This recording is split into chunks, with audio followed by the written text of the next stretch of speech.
Buenos días a todos. Para los que se incorporan ahora, mi nombre es Marta García, soy presidenta del WWCOTI, una organización internacional de mujeres periodistas, y continuamos con estas jornadas apasionantes sobre movilidad sostenible. Vamos a hablar ahora de un tema que hemos titulado, que ha titulado el diario.es, Conectando ciudades, pueblos y personas. Y para eso nada más y nada menos que tenemos aquí a 4 personas extraordinarias, no solo en lo personal, sino que saben muchísimo de este tema. José Antonio León Capitán, director de comunicación de Renault Group. A continuación tenemos a Olga Saez, directora de operaciones de Correos. Muchísimas gracias a los dos. May López, directora de Empresas por la Movilidad Sostenible. Muchísimas gracias por estar aquí. Y aquí a mi lado tenemos a Sara Hernández del Olmo, que es la secretaria general de Movilidad Sostenible del Ministerio de Transportes y Movilidad Sostenible. Gracias. He dicho que el tema, que ellos son los protagonistas y que el tema son conectando ciudades, pueblos y personas, que es el lema de... Pero hay un protagonista ahora mismo que también está acaparando la atención. La Ley de Movilidad Sostenible se acaba de aprobar. Sara viene con la aprobación bajo el brazo desde el Congreso. ¿Contenta? Muy contenta, con muchísimo trabajo ahora por delante, la sí, verdad. ahora empieza lo bueno, ¿no? Esto ahora como los niños. Ahora empieza el rock and roll, sí. ahora empieza, hay mucho que hablar y mucho que hacer, y esperemos que sea con un buen fin, ¿no? El título de esta mesa, como hemos dicho, es Conectando ciudades, pueblos y personas. ¿No es demasiado ambicioso esto? O sea, es muy ambicioso. Es muy ambicioso, pero he de decir que es la línea política que desde el principio marcó el ministro en el equipo de gobierno del Ministerio y que ha trabajado y estamos trabajando todos desde el principio en lograr de veras hablar de interconectividad entre territorios. Nos hemos encontrado pues, con un sistema radial, con un sistema que no responde del todo a las necesidades de movilidad reales que tienen los ciudadanos y donde, como decía, cada vez que me dan un micrófono y tengo la oportunidad de trasladar un poco qué entiendo por movilidad, pues es que movilidad, para mí, desde la visión que tengo y que tenemos en el Ministerio, es el resultado de los hábitos sociales. Entonces, cuando tú a esos hábitos sociales, que es la necesidad que tienes de acceso al trabajo, de venir hoy aquí al diario.es, de ir al colegio, de ir al ocio, a deporte, sanidad, es inherente, ¿no?, a cada ciudadano. ¿Qué es lo que ocurre? Que cada uno de nosotros vivimos en un territorio condicionado a su vez por el modelo de ciudad y condicionado a su vez también por el modelo económico que tiene ese modelo de ciudad. Entonces, todo eso deriva en una necesidad de movilidad que es muy particular en cada uno de estos territorios, como digo. Entonces, la estrategia de movilidad del Ministerio, segura, sostenible y conectada, que hace ya unos años marcó una hoja de ruta que nos ha ayudado a canalizar y a dimensionar, por ejemplo, todos los fondos que vinieron del PRTR, precisamente ya marcando la pauta y la línea de dónde eran necesarias acometer determinadas inversiones y en qué conceptos, ¿no? Y en esa línea trabajaremos. Ahora con la ley, como bien dices, es cierto que vengo desde el Congreso ahora mismo y derrapando, ¿no?, como le he dicho a Arsenio en la puerta. Son muy buenas noticias, fundamentalmente porque lo que la Ley de Movilidad garantiza, y desde luego se ha dicho mucho y lo seguiremos diciendo, eleva rango de derecho la movilidad, ¿no?, que digo del ciudadano, sobre todo lo que te da es una garantía de continuidad de políticas, que no sea una cosa que se quede estanca en el tiempo, sino que le dé una prolongación a todo esto. Así que, bueno, seguir ahora con mucho trabajo por delante, como decíamos al principio. Muy bien. José Antonio, en esta movilidad, pues indudablemente la movilidad eléctrica está adquiriendo un papel protagonista, ¿no? Los híbridos enchufables están ahí también, y los coches eléctricos grandes, potentes. ¿Tiene sentido que se vendan, sobre todo en coches eléctricos, coches tan grandes y tan potentes que por otra parte, no sé si tienen sentido en entornos urbanos y que también, pues consumen lo suyo y cuesta fabricarlos, ¿no? Bueno, digamos que el tamaño aquí no importa demasiado, en el sentido de que no es tanto el tipo de coche, el tamaño del coche, sino el tipo de propulsión que tiene ese coche, ¿no? También tenemos que respetar lo que la gente quiera hacer, ¿no? Yo creo que la libertad de movimiento implica que que el que quiera utilizar un coche coja el coche, el que quiera la moto, patinete, transporte público, etcétera, cada uno que elija lo que quiera, y nosotros como fabricantes asegurar que respondemos a las necesidades de los clientes, ¿no? Es verdad que los coches, sobre todo los SUV, ¿no?, están muy de moda y la gente compra bastante este tipo de coches, pero un fabricante como nosotros pues trabajamos en todas las líneas, ¿no? Trabajamos al final con un objetivo que es descarbonización, cero emisiones a futuro. Lo que pasa que no todo se puede hacer de forma inmediata, ¿no? Tenemos que ir poco a poco, tenemos que ir progresivamente introduciendo en el mercado estos vehículos eléctricos que todavía no se compran como nos gustaría. En España no llega al 8% todavía, sigue estando por debajo de la media europea, pero como fabricantes ofrecemos vehículos grandes, pero también pequeños, ¿no? En el caso nuestro, hemos presentado hace unos días el Renault Twingo, ¿no?, un icono eléctrico de tamaño pequeño, urbano, Renault 5, Renault 4, Dacia Spring, incluso los superdeportivos como Alpine, a 290, es decir, son vehículos eléctricos que no son especialmente grandes, ¿no? No son mucho más grandes que lo que puede ser un coche de combustión.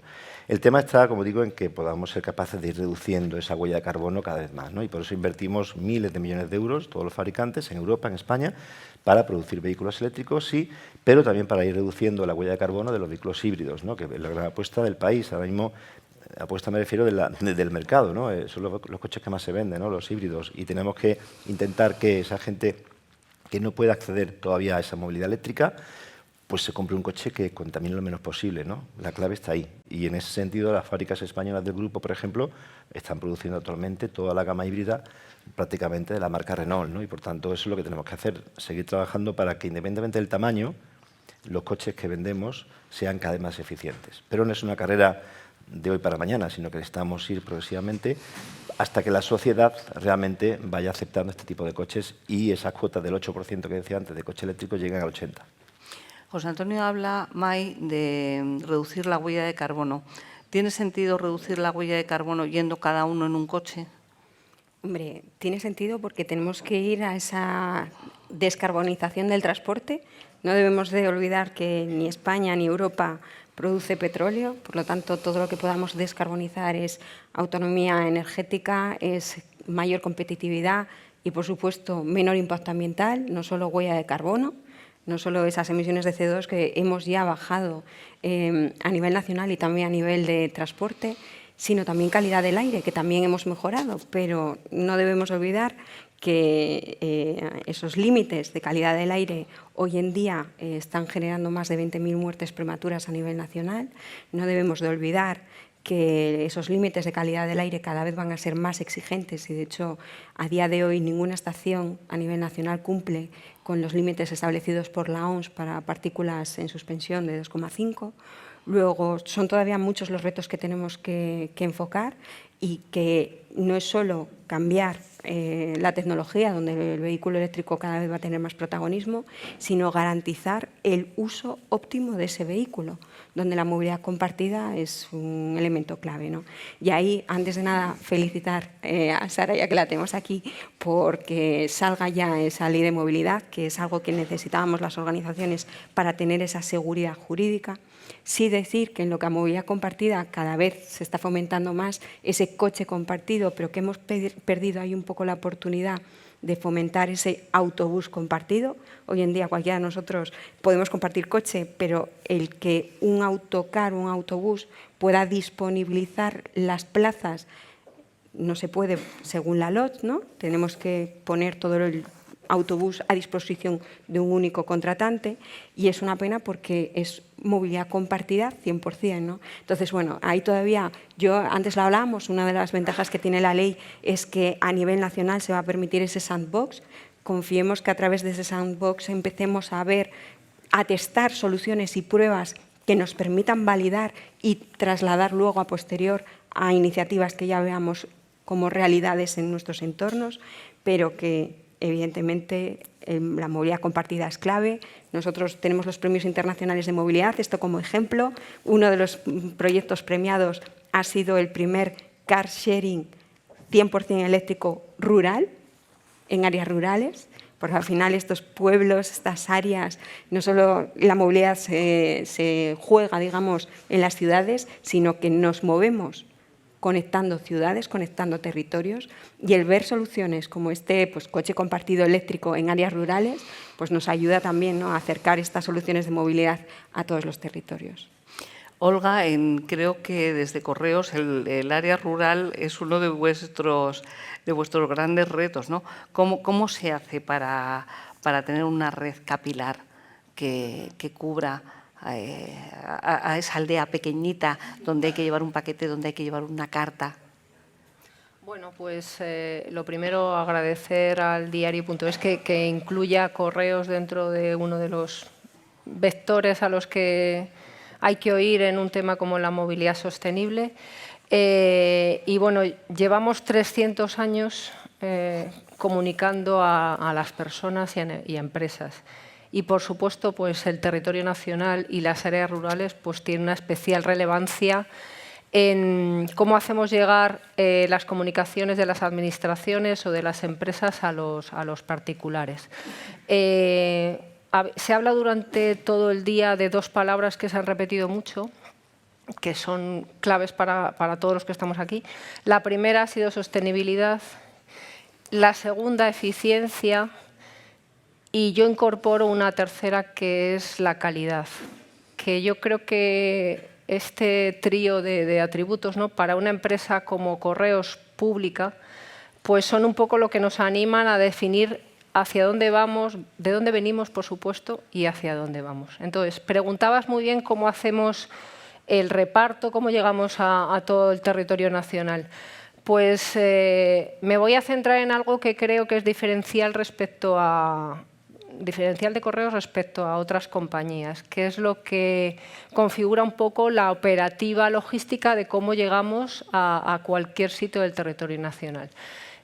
Creo que tenemos un modelo logístico sostenible y que está basado en algunas cosas bastante diferenciales.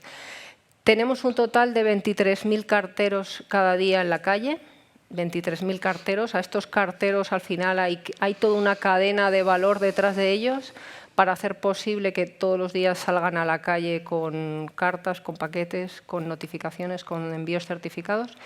Y básicamente lo hacemos con estas piezas clave. Lo primero es el reparto a pie. De los 23.000 carteros, 9.300 reparten a pie. El reparto a pie es un reparto 100% sostenible, diría que también saludable y además genera esa cercanía que tanto valor tiene para la compañía.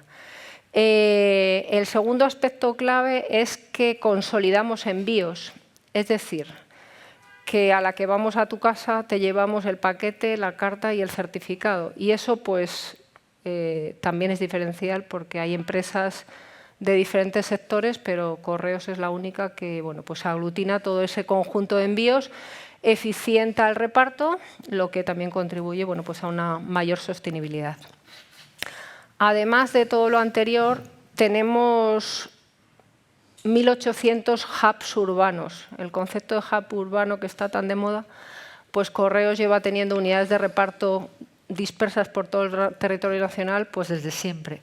Tenemos 1.800 oficinas desde donde salen nuestros carteros y esto hace que desde el punto de vista logístico nuestra carga la repartamos, la acerquemos mucho a la proximidad del reparto y por tanto consolidamos carga en los transportes de larga distancia. Y a todo esto hay que añadirle que cuando no estás en casa tenemos unas 5.000 oficinas o puntos de atención al público donde admitimos todas las cartas y paquetes que nos hayan entregado y los ciudadanos pueden ir a llevarlo. Con lo cual, esta red tan grande, con tanta presencia, unida a un modelo único de logístico, de reparto, como consecuencia de que somos el operador designado para la prestación del servicio postal universal y somos una empresa pues importante en el mundo de la paquetería, pues yo creo que nos hacen tener ese atributo de sostenibilidad en un punto de madurez elevado. Por supuesto, con ganas, no obstante, de seguir trabajando en ese sentido. vosotros llegáis, como decíamos antes, a pequeños pueblecitos y a zonas que a lo mejor están un poco deprimidas, ¿no? Vosotros desde el Ministerio, de la nueva Ley de Movilidad Sostenible, la flamante Ley de Movilidad Sostenible, está incluido que dentro de 2 años vais a crear una estrategia contra la pobreza del transporte, ¿no? ¿Cómo lo vais a hacer? ¿Puedes adelantar algunas pinceladas de cómo va a ser esto? Sí, por supuesto. De hecho, tanto creemos así en la necesidad de abordar la pobreza en el transporte, que me gustaría detenerme un momento y poder explicar qué es, que la estrategia se empezó a redactar ya en el mes de febrero. Llevamos, con independencia de la aprobación de la ley, teníamos claro que si queríamos esa interconectividad que hablábamos al principio de todos los territorios, pasaba por abordar esta cuestión. ¿Y qué es la pobreza en el transporte? Porque es verdad que el término parece a priori algo desafortunado, pero es un término que acuñó el Parlamento Europeo en el año 2023. Y pobreza en el transporte no significa y no va acoplado a una cuestión de renta. Lo que pobreza en el transporte significa es una falta de disponibilidad adecuada de oferta de transporte público adaptada realmente a las necesidades que tenga el ciudadano. Es decir, aborda las carencias que el sistema de transporte público pueda estar generando. Y tiene 4 dimensiones distintas. Es cierto que hay una que es la de asequibilidad, que es la de coste, donde efectivamente en el mundo rural o en las coronas metropolitanas también muchas veces la oferta de transporte público que hay no es la adecuada para las necesidades reales que tiene el ciudadano y a su vez tiene una carencia dado que es más caro, ¿no? Moverse por las coronas metropolitanas con ese movimiento radial que tenemos todos de entrar a trabajar al centro, pues es más caro. Entonces, la parte de asequibilidad hay que abordarla, pero tiene otras 3 muy importantes. Una es que haya una disponibilidad, como decía, adecuada de oferta. Antes trasladabas una pregunta también de si esto va de que todo el mundo cambiemos el coche a un vehículo eléctrico. Yo sí puedo también responder a la pregunta, yo diría que no. Porque estaríamos paliando calidad ambiental, y en general emisiones, calidad de aire en centros urbanos, pero no estaríamos paliando otra de las externalidades que tiene el transporte. Estaríamos hablando de atascos, estaríamos hablando de la no recuperación de espacios urbanos para el ciudadano porque estaría dedicado al vehículo. Entonces, creemos que la apuesta decidida tiene que ser por una buena disponibilidad de oferta donde realmente merezca la pena cogerse el autobús o cogerse un tren. Ya vamos por 2. He hablado de coste y he hablado de oferta. Hay una tercera que es la de aceptabilidad, que sea un servicio fiable, que sea un servicio de calidad, que sea un servicio que tú te vas a la parada de autobús y pasa el autobús, y pasa un autobús en condiciones.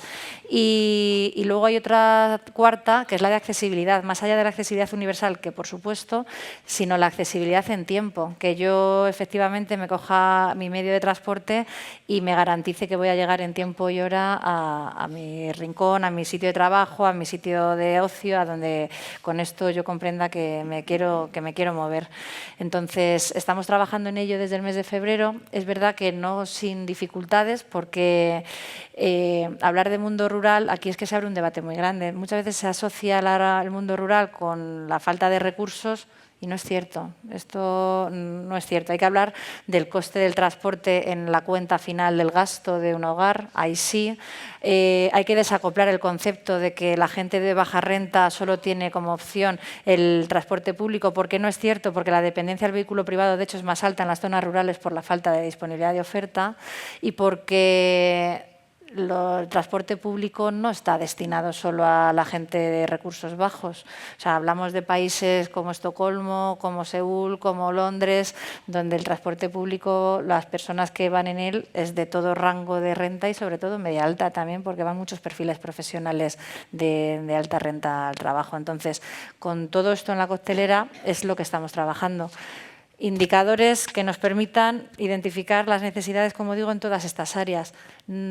Complicado, no hay unos datos fiables todavía necesarios y aterrizados y sobre todo esto estamos trabajando para poder abordarlo con políticas. Hablamos de accesibilidad.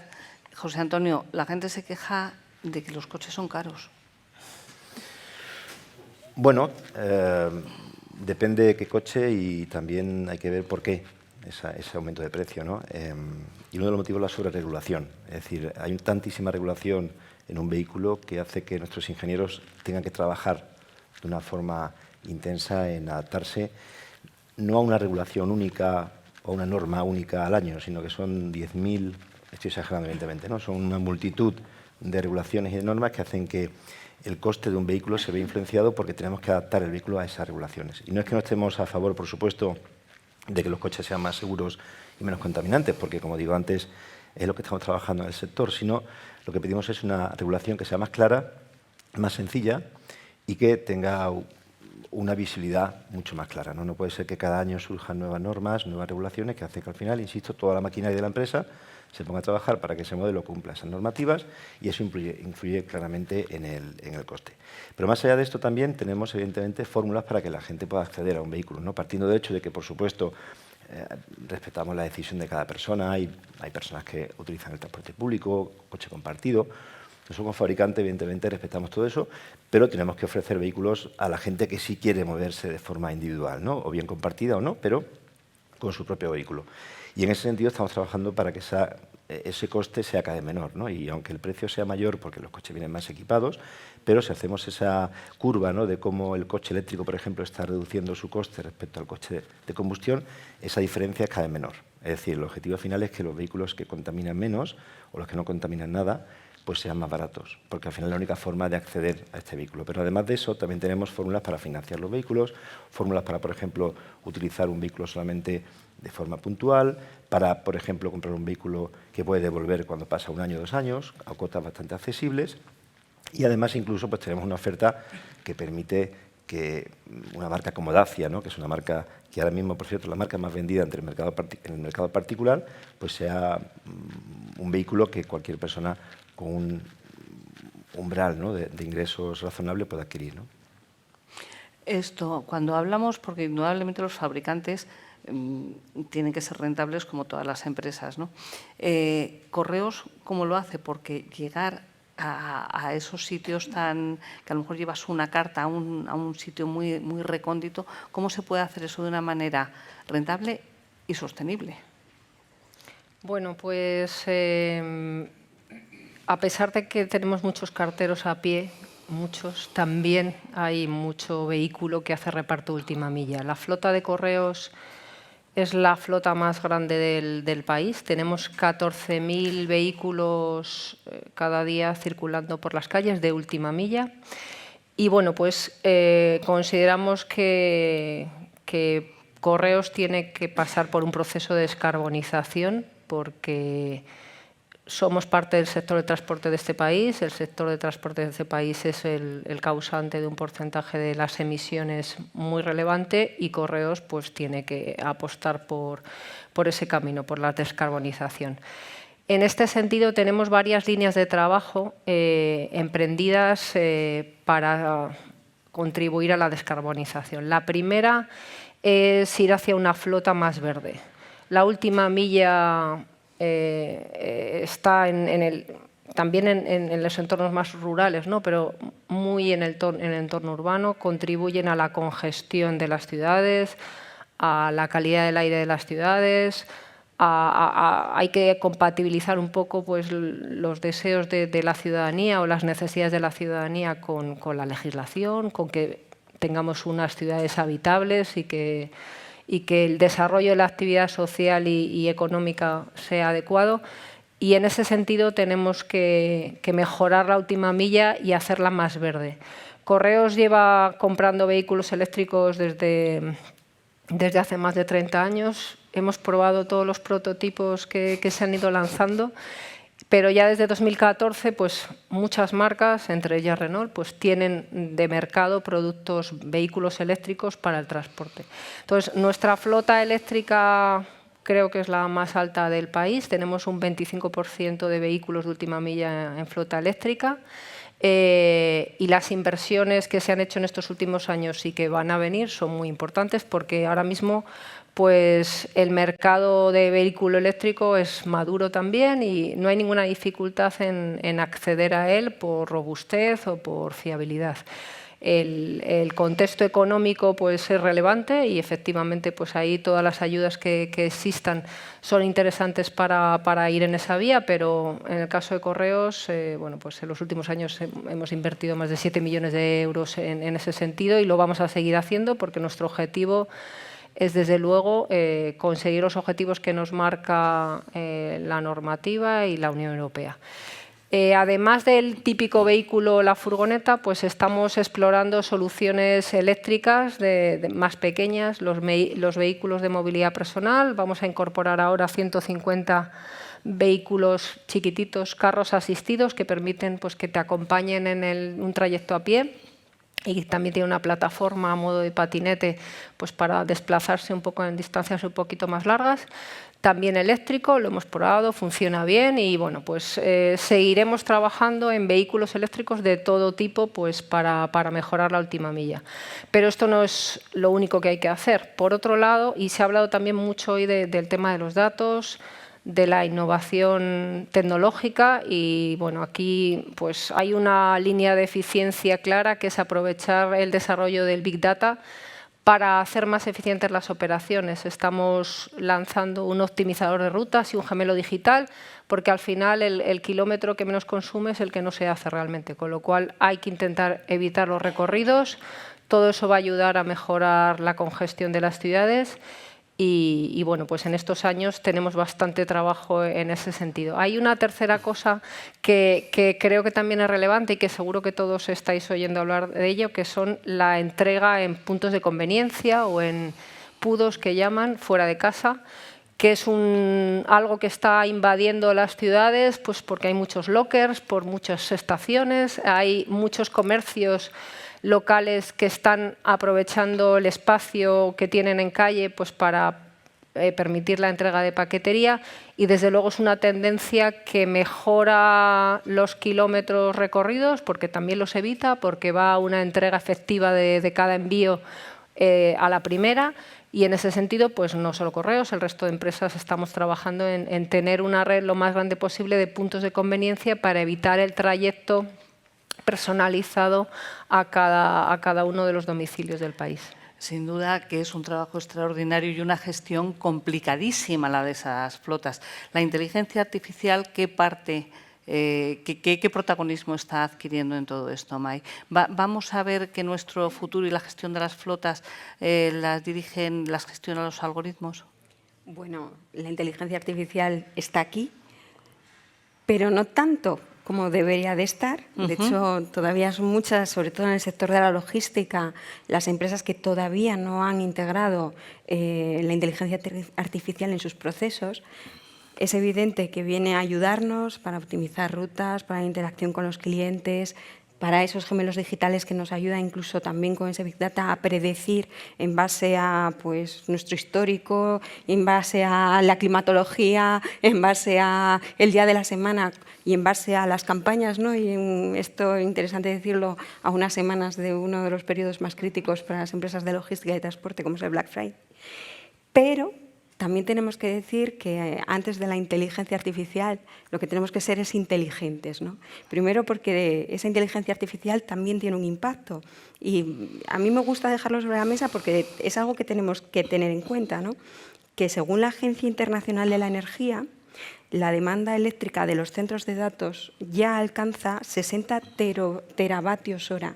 Para que sepamos un poco, un teravatio es 1 billón de vatios y eso equivale al consumo de toda la red ferroviaria europea durante un año y se prevé que se duplique para el 2030.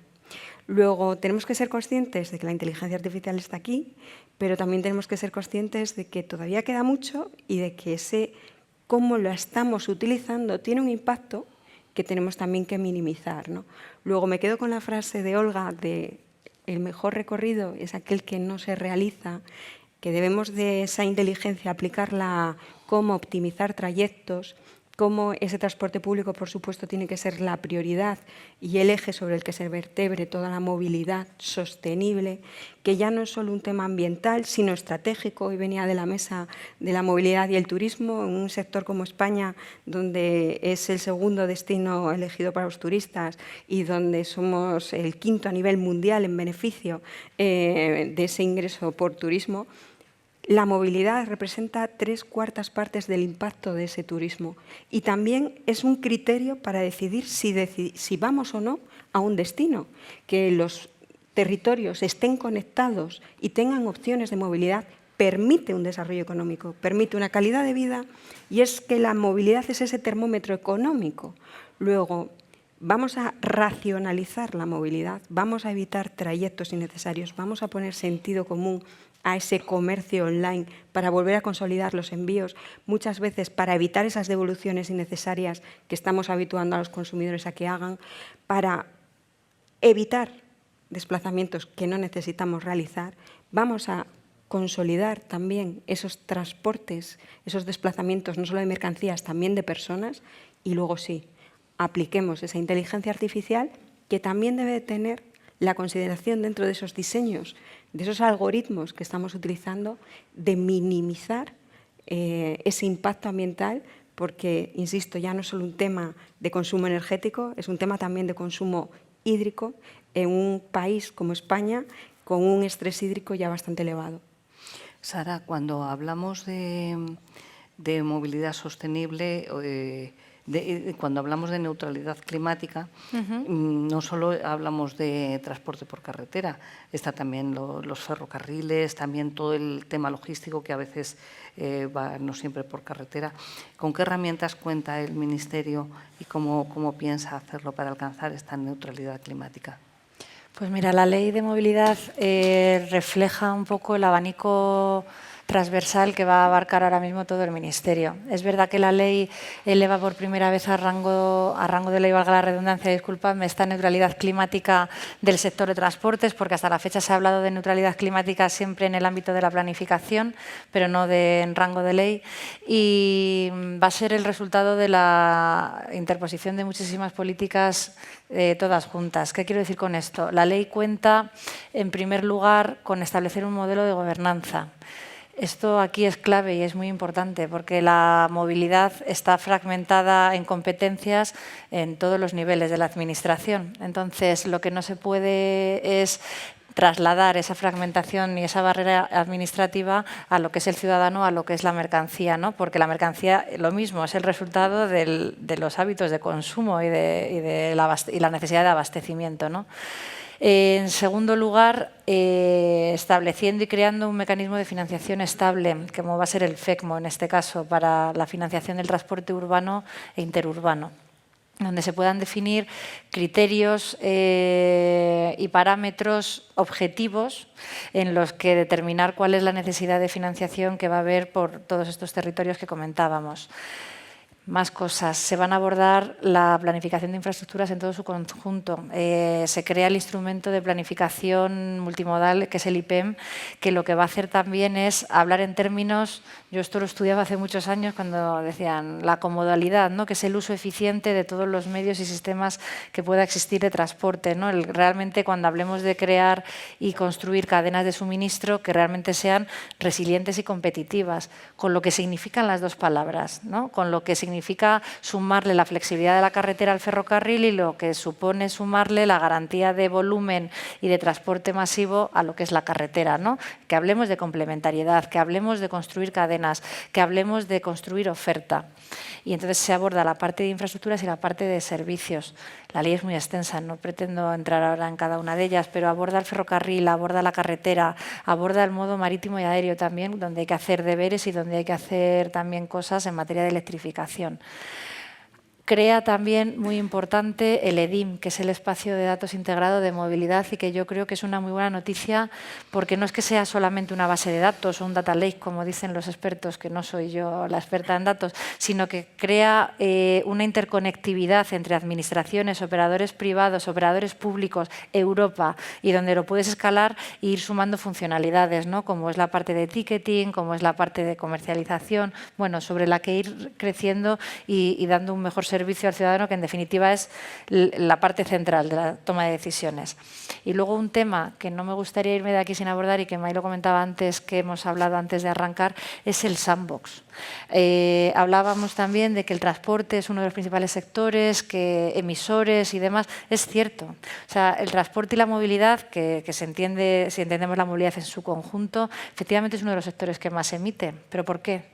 Pues porque históricamente ha sido un sector difuso, de los que no han estado dentro del mercado de emisiones, donde no ha estado dentro de las mismas reglas del juego ni de obligaciones. Y ahora, por ejemplo, tú miras la industria y la industria ha hecho muchos deberes en materia de calidad medioambiental y de eficiencia energética y demás. Ahora le toca hacer los deberes al sector. Se han hecho muchas cosas, pero queda mucho trabajo por delante. Entonces, muy impactado por el aspecto medioambiental y muy impactado por la tecnología, que estoy intentando recoger un poco, ¿no?, el hilo de las cuestiones. La tecnología ha penetrado muy rápido dentro del sector, pero desde dos puntos. Uno, para la mejora operativa y de gestión de la operativa del sistema, pero otra también para la creación de nuevos modelos de negocio y nuevos modelos de movilidad. Entonces, aquí la importancia que cobra el sandbox dentro de la ley, el que se puedan testar nuevos modelos de movilidad donde se pueda coser realmente y se pueda hablar de un mobility as a service real, donde tú puedas responder e integrar modos, sistemas de movilidad privada, movilidad pública, y donde puedas adaptar un marco regulatorio que realmente responda a esa penetración en el mercado de los nuevos modelos, que hasta la fecha el marco regulatorio siempre ha ido algo por detrás, ¿no?, de esa irrupción tecnológica. La revolución tecnológica, desde luego, Sí. está ahí y está revolucionando todo el, valga la redundancia, todo el sector.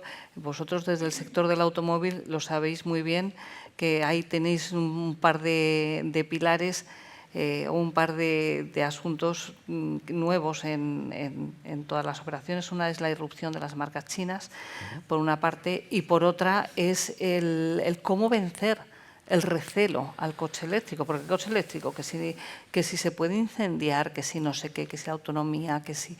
Ahí todavía tiene como mala prensa. Entonces tenéis ahí dos frentes que desde las marcas tradicionales como Renault, no sé cómo vais a afrontar, o si lo estáis haciendo ya, que supongo que sí, claro. Bueno, empiezo por lo primero, ¿no? Las marcas chinas sí están entrando. Es verdad que ya lo hicieron las japonesas hace años, después las coreanas, ahora vienen las chinas. Es verdad que con mucha más virulencia quizá, ¿no?, y con una ofensiva con multitud de marcas, ¿no?, y de productos que están en el mercado. Pero bueno, lo que hacemos desde Renault es, evidentemente, posicionarnos, consiguiendo que nuestros modelos tengan un precio asequible y reduciendo el tiempo de desarrollo. Y en este sentido, lo que hemos hecho en Renault es, vamos a ir a China a ver cómo se desarrollan los coches, vamos a introducirnos en el ecosistema de proveedores, de startups que van a desarrollar el coche, y lo hemos hecho con Twingo y hemos reducido el tiempo de desarrollo de 2 años a menos de 2 años. Quiere decir que desde que el coche se empieza a diseñar hasta que se vende, van a pasar menos de 2 años, ¿no? Y eso lo hemos conseguido diseñando el coche en Europa, fabricándolo también en Europa, pero, digamos, desarrollándolo en China. Y ahí hemos conocido y estamos conociendo cómo funciona ese país, que está evidentemente a un alto nivel tecnológico, para después hacer ese desarrollo tan rápido en Europa, porque la única forma de competir con ellos es eso, es ofreciendo vehículos accesibles, asequibles y con una gran rapidez, porque el mercado se mueve muy rápido y la gente quiere productos nuevos. Respecto al tema de los prejuicios, es una interesante pregunta y yo estoy trabajando mucho en que efectivamente la gente deje de pensar que el coche eléctrico es malo, porque todavía hay una parte de la sociedad que es un poco electrofóbica, ¿no? Es decir, yo he escuchado que la batería explota, que si se moja el coche porque llueve, pues es más fácil que se incendie. Yo lo he escuchado eso, ¿eh? Pero a colegas vuestros, o sea, a medios de comunicación, ¿no? Entonces, tenemos que ser muy claros. El coche eléctrico tiene muchísimas ventajas, tiene otras limitaciones, pero hay cosas que se tienen que desmitificar ya. Es decir, los coches eléctricos no solo no se incendian más que los de combustión, sino que se incendian menos. Pero es que cuando se incendian, además, en nuestro caso por lo menos, nuestra batería tiene un sistema, una patente además que hemos liberalizado para que cualquier fabricante lo pueda utilizar, y es que los bomberos pueden acceder muy rápidamente a la batería a través de un orificio, meter la manguera, y lo que sería un incendio de una batería de en torno a 2-3 horas pasa a ser en torno a 10 minutos, consumiendo además una décima parte del agua que consume un incendio normal. Y eso es porque hemos invertido en tecnología para que los coches eléctricos, en el caso de que se quemen, insisto, pues sea mucho más rápido de extinguir el fuego. Pero eso es un mito como otro cualquiera, punto 1. Punto 2, el tema de la autonomía. Pues la autonomía, es verdad que hay modelos que también tenemos nosotros, híbridos, incluso de GLP, que tienen una autonomía de hasta 1000 kilómetros, incluso por encima, cosa que todavía es muy difícil en un coche eléctrico, salvo que sea un súper deportivo y tal, pero es que la media de consumo de movilidad al día de un ciudadano, sobre todo en ámbitos urbanos, es muy poca. Es decir, con 50 kilómetros al día de media, más o menos, tiene perfecta autonomía para circular ese día. Y después puedes cargarlo en casa o en el trabajo. Por tanto, el tema de autonomía es importante, sí, para grandes desplazamientos, sí, pero es que la mayoría de la gente utiliza el coche para moverse por la ciudad. Por tanto, la autonomía, cuanto más mejor, está claro, pero la mayoría de la gente no necesita tanta autonomía para utilizar un coche, en definitiva. Y el tema de los puntos de recarga, lo discutimos el otro día, ¿no?, con May en otro foro. Pensamos que cuanto más puntos, mejor. Y cuanto más cerca de tu casa o de tu trabajo o incluso en tu propio domicilio tengas un punto de recarga, mejor. Porque eso va a quitar muchos miedos, ¿no? Es decir, todo el mundo tiene miedo de que el coche se quede sin batería, como tiene miedo de que se quede sin gasolina o sin diésel. ¿Qué ocurre? Que evidentemente si tienes una gasolinera cada 500 metros o en la carretera cada 5 kilómetros, pues está mucho más tranquilo, porque sabes que si te quedas sin gasolina, rápidamente puedes echarle, ¿no? Pero en el caso del coche eléctrico todavía pensamos que necesitamos que los puntos de recarga que existen y que no están operativos se activen, porque ahí tendríamos ya un número razonable de puntos de recarga, y también pensamos en la señalítica, es decir, tenemos que ver en la carretera que pone electrolinera.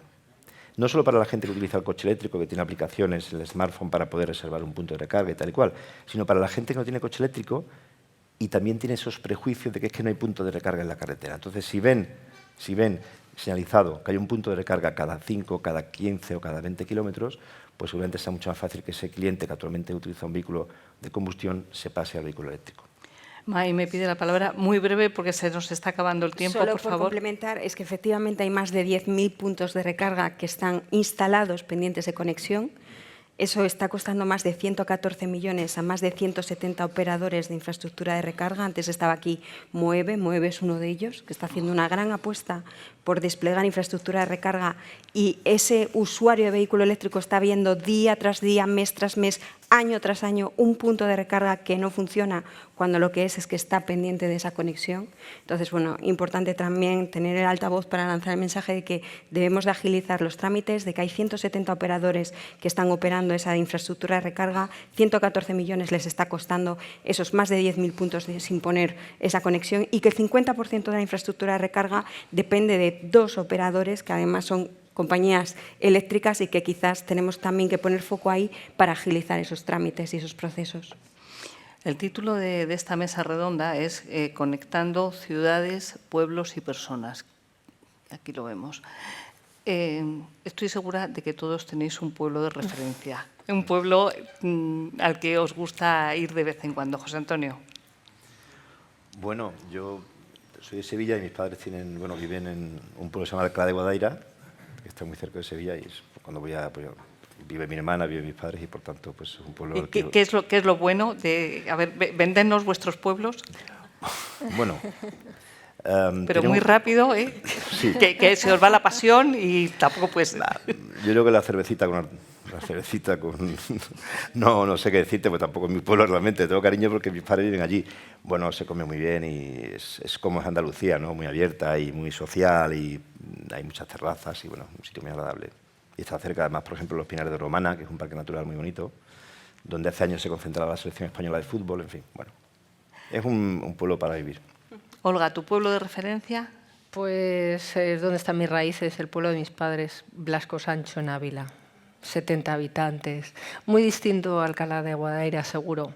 Bueno, yo no sé, es un pueblo como hay tantos en este país, de la España vaciada, y pues un pueblo con una despoblación importante, y que afortunadamente pues la gente que tiene ahí sus raíces pues vuelve, y vuelve cada verano, cada fin de semana, y bueno, un sitio de estos que te anclan con... Y al que llega correos. Por supuesto, no, seguro, claro. Hay una cartera rural que viene desde Ávila y que todos los días recorre no solamente Blasco Sancho, sino los pueblos de alrededor. Así que sí, llegamos ahí. May. Yo no tengo tiempo. Valle de Lagos, Somiedo, primer parque natural de Asturias, reserva de la biosfera, escenario de los Juegos del Hambre, para que veáis la importancia. Probablemente de las primeras zonas que tuvo zona de bajas emisiones, ya que tiene uno de los lagos glaciales más grandes de España. ¿Tuviste algo que ver en eso? No, pero lo viví desde el inicio, ¿no? El que hubiese una zona a la que no pudiesen acceder en coche solo aquellos ganaderos que tenían terreno, y eso desde pequeñita viéndolo, lo que son ahora zonas de bajas emisiones, ¿no? Y Sara, Pues aunque solo sea porque son mis raíces y mis recuerdos infantiles, yo soy de la Sierra Noroeste de Madrid. Entonces, cuando eres de allí, quedarte solo con un pueblo es que al final en el mismo día estás en 5 o 6. Pero quizá donde he crecido, San Lorenzo del Escorial. Ah, bueno. Y en el ADN, desgraciadamente, pues llevaba mucho el coche dentro, porque es verdad que allí tienes una altísima dependencia del vehículo privado. Cuando eres jovencita te tiene que llevar tu padre a tomar café, a ir al cine, a salir a las discotecas. Así que por eso Bueno. digo que como soy conocedora de las carencias y necesidades que hay ahí, ahora mismo poniéndole mucho foco. Muy bien, pues aquí dejamos esta mesa redonda de conectando ciudades, pueblos y personas. Muchísimas gracias, José Antonio León Capitán, director de comunicación de Renault Group. Gracias por estar aquí. También a Olga García, que es directora de operaciones de Correos, a May López, directora de Empresas por la Movilidad Sostenible, y a Sara Hernández del Olmo, secretaria general de Movilidad Sostenible del Ministerio de Transportes y Movilidad Sostenible, con nuestra enhorabuena también por esa ley que se acaba de aprobar. Muchísimas gracias a todos por estar aquí y permítanme también, como experta en movilidad, destacar el papel del diario.es promoviendo este tipo de iniciativas, porque gracias a ella la sociedad está adquiriendo conciencia de que tenemos que hacer algo y que hay que hacerlo ya. Muchísimas gracias por su atención.